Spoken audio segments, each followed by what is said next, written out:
చెట్టు అంతా కాయలు. ఫస్ట్ టైం కాసిందండి స్ట్రాబెర్రీ గోవా.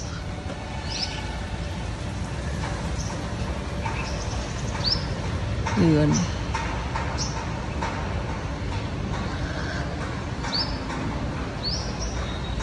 నేను ఇలా 12x12 గ్రో బ్యాగ్లో పెట్టాను.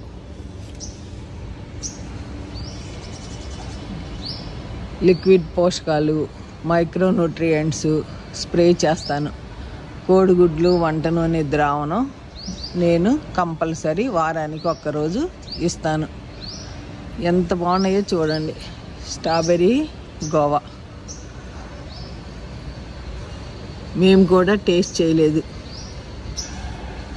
చూసారుగా చెట్టు ఇట్లా, ఇక్కడి నుంచి చూస్తే చెట్టు ఇట్లా ఉంది.